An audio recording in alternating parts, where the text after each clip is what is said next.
السلام علیکم ورحمۃ اللہ وبرکاتہ۔ حامد و مسلم و مسلمہ حضرت صدر محترم علماء کرام، عزیز طالبات، بہت ہی خوشی اور مسرت کا موقع ہے کہ ہم اور آپ وہ اہم ترین عظیم الشان تاریخ جس کے پیچھے ہزاروں نہیں بلکہ لاکھوں نفوس کی قربانیاں، محنتیں، جانفشانیاں رہی ہیں، اس کی یاد تازہ کر رہے ہیں، اور ان بزرگوں کی ان قربانیوں، محنتوں، کاوشوں کے طفیل وہ ایک جمہوری نظام ملک کو، باشندگان کو میسر ہوا، جس کے تحت ہر ایک آزادی کی زندگی گزار سکتا ہے، اپنے اپنے تخیلات، نظریات، مذہب اور عقیدے کے مطابق اپنی پرسنل زندگی کے اندر آزادی کے ساتھ وہ رہ سکتا ہے۔ وہ قانون جو ہر ایک کو اس کے ذاتی معاملات میں، اس کے پرسنل عقائد میں، اس کے دین اور مذہب میں آزادی دے رہا ہے، یہ قانون ملک کے تمام باشندوں کے لیے انتہائی ضروری ہے، اس اعتبار سے کہ ہر ایک اپنے اپنے حقوق کی حفاظت کے ساتھ اپنے اپنے نظریات، خیالات اور ثقافتی روایات کے ساتھ رہ سکے، جی سکے۔ ابھی جو طالبہ عزیزہ سلمہ نظامت کر رہی ہیں، ماشاء اللہ بہت ہی خوشی کی اور مسرت کی بات ہے کہ فی البدیہہ اتنے اچھے انداز سے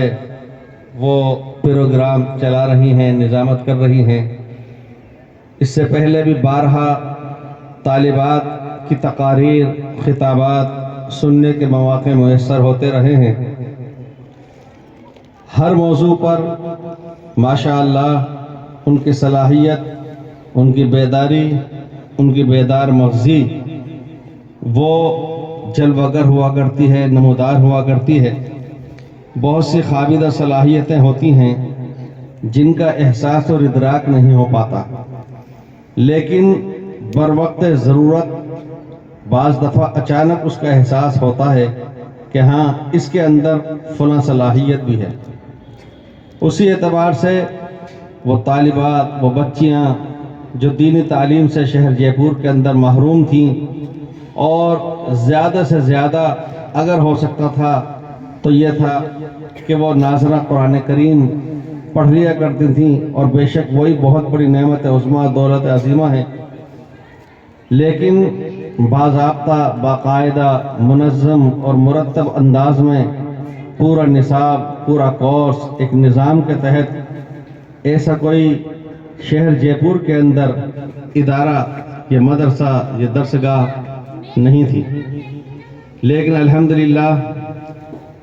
ولیکن بقت قبلی فہی جلیل بکاہا فقلت الفضل للمتقدمی، یعنی اس میں یہ کہا ہے ابو زید سروجی نے کہ کام تو میں نے بھی کیا، کام اوروں نے بھی کیا، لیکن فضیلت اس کے لیے ہے جس نے پہل کی تھی۔ اس اعتبار سے شہر جے پور کے اندر الحمدللہ یہ آج شہرت یافتہ، مشہور اور معروف ادارہ، جس میں بہت ہی اہمیت کے ساتھ تعلیم، تدریس کا عمل ہے، اور مشفق بڑے اساتذہ کرام، ہم جب دہلی میں پڑھتے تھے اور دارالعلوم دیوبند، مظاہر علوم سہارنپور، ندوۃ العلماء کے بعض ذہین اور جید طلبہ جب آیا کرتے تھے اور حضرت مولانا اظہار الحسن رحمۃ اللہ علیہ کے درس میں بیٹھتے تھے، تو وہ بھی اور بعض دفعہ بعض بڑے علماء بھی تشریف لاتے تھے، جن میں سر فہرست حضرت شیخ الحدیث مولانا محمد یونس صاحب امیر المومنین فی الحدیث وہ بھی، اور حضرت مولانا محمد عاقل صاحب موجودہ شیخ الحدیث مظاہر سہارنپور، یہ بڑے بڑے حضرات جب تشریف لاتے اور ان کے درس میں بیٹھتے تو یہ بات فرماتے تھے کہ ان کے لیے تو دارالعلوم دیوبند مظاہر العلوم سہارنپور کی مسند ہونا چاہیے تھی. جو ایک چھوٹے ادارے میں کم تعداد طلبہ کی درسگاہ کے اندر درس دے رہے ہیں، ان کے لیے تو بڑے ادارے ہونا چاہیے تھے. تو بہرحال یہ حقیقت واقعہ ہے کہ عزیز طالبات، آپ کے لیے حق تعالی جل شانہ نے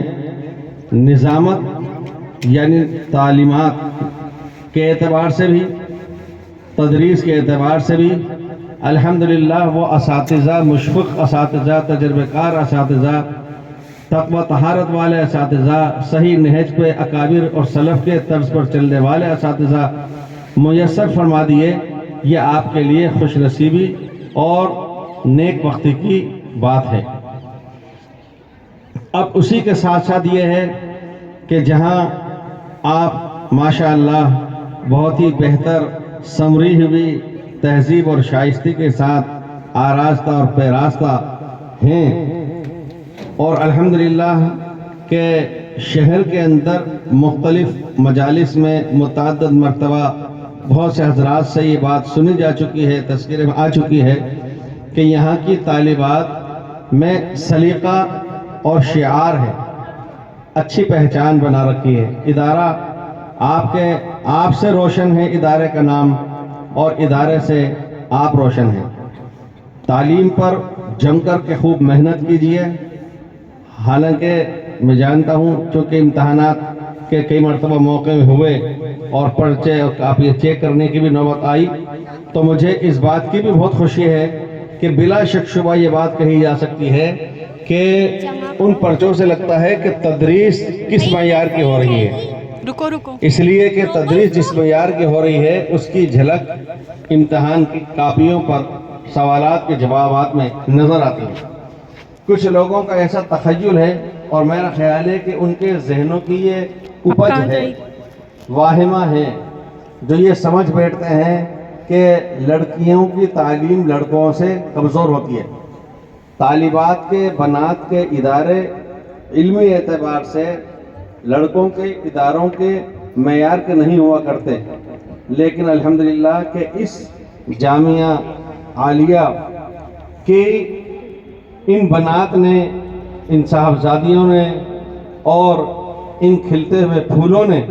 امتحانات کی کاپیوں کے ذریعے علماء کرام کو یہ تسلیم کرنے پر مجبور کر دیا کہ کسی طرح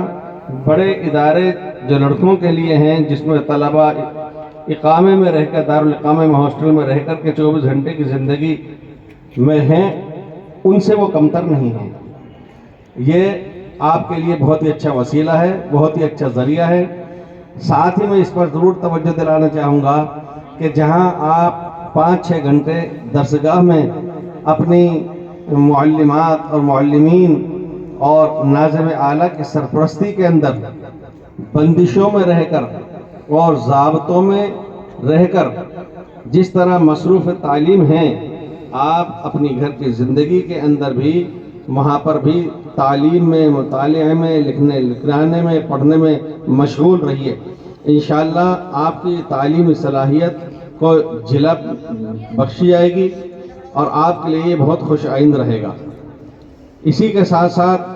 سماج میں سدھار اور اصلاح کا جذبہ بھی آپ میں کار فرما ہونا چاہیے، لیکن اس میں تاثیر اسی وقت ہو سکے گی جب آپ میں خود میں بھی مہک ہوگی. عطر کی مہک عطر ببویت نہ کہ عطار بگویت. ایک مشہور مقولہ ہے کہ اگر کوئی شخص عطر خریدنے جائے اور عطر کو چیک کرنا چاہے گا تو عطار چاہے کتنی ہی اس کی تعریفیں کے پل باندھ دے، قصیدے پڑھ دے، وہ نہیں. عطر تو وہ ہے جو خود مہک رہا ہو، اس کی خوشبو خود پھوٹ رہی ہو. اسی طریقے سے آپ کی تعریف دوسرے کو تعریف آپ کی کرنے کی ضرورت نہیں. آپ کے افعال، آپ کے اقوال، آپ کی نشست و برخاست، آپ کا انداز گفتگو، وہ سب اس انداز کا ہونا چاہیے کہ خوشبو مہک رہی ہو.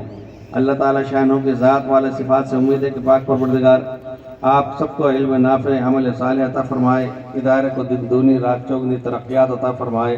وآخر دعوانا الحمد للہ رب العالمین.